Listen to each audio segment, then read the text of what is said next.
Welcome to the Real Paranormal Stories podcast with your host, Christopher Buckner. Send your stories to realparanormalstoriespodcast@gmail.com. Royalty-free music provided by Kevin MacLeod and Tabletop Audio. And now, let's take a trip into the paranormal.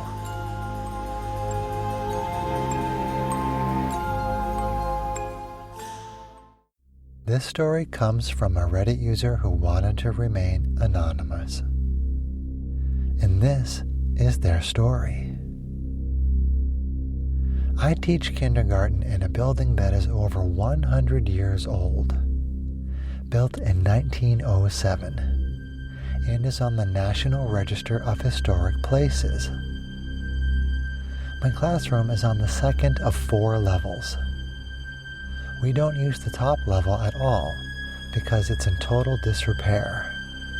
Sometimes the auto flush toilet flushes on its own. Sometimes things fall off shelves. Sometimes the lights flicker for just a moment. I figured it's an old building, that's why.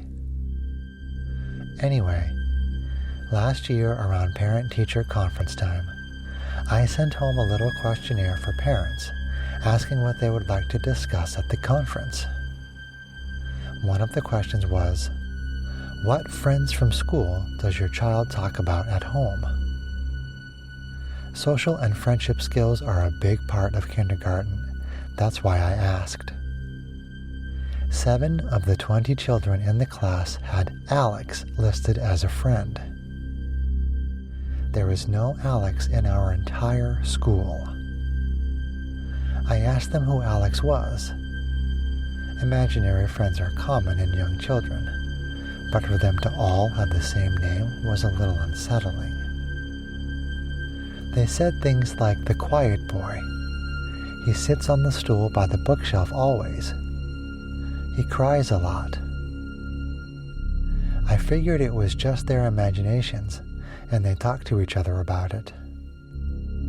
Then, yesterday, we were doing a tidy-up of the classroom. I moved some furniture around. One of the kids came up to me and said, Alex wants you to put the stool back by the bookshelf so he can look out the window when you read stories. And that is their story. This story comes from Reddit user J.H. Bean Co. And this is their story. This took place in the late 90s, early 2000s. So we had internet, but it was slow dial-up, and I don't remember Google really being a thing yet. When I was around 9 or 10 years old, my mom got remarried, and we moved into a bigger house to accommodate our now family of 5. Most of the houses in the neighborhood were built in the 70s and 80s. The house was okay overall. 3-bedroom, 2-bath ranch style with a finished basement. One weird thing about the house was the feeling I got on the staircase that led downstairs.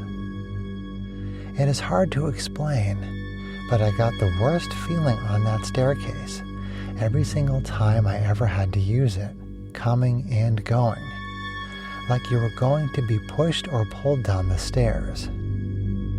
It was a finished downstairs area with a built-in bar and lots of living space, so it's not like it was a creepy basement.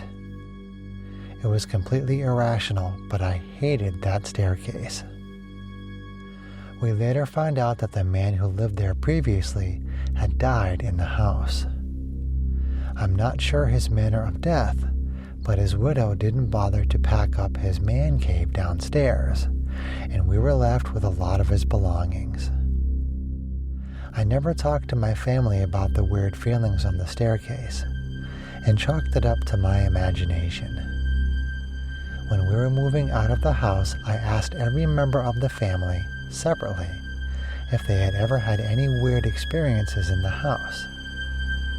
Every single person, without prompting, said they felt uneasy on the stairs, like they were going to be snuck up on or grabbed. There was a strange experience that my stepdad at the time told me about. One weekend, he and my mom were laying in bed in the morning.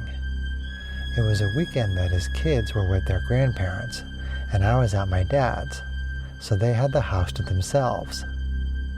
My mom got up to make coffee, and her husband was still sleepily laying in bed. He was facing away from the doorway with his eyes closed when he heard my mom walk back in the room and plop down on the bed. The floors were hardwood, so it was easy to hear. He started to talk to her about their plans for the day. When she didn't answer, he rolled over to see my mom was not in the room, but there was an imprint of someone sitting at the foot of the bed. He got freaked out and left the house for the day. We would all often hear footsteps, and doors would open or close on their own. There were times where things would go missing, only to be found in the middle of a room previously searched. Lots of weird feelings and little things. I would get nightmares and struggled with insomnia. Not sure if that was related, but it only ever happened in that house.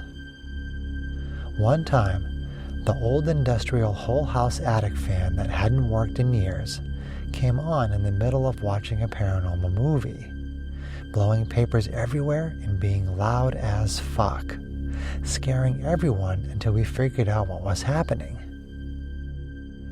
Nothing super crazy, but still, the weird gut feelings you would get in that house were intense. And that is their story.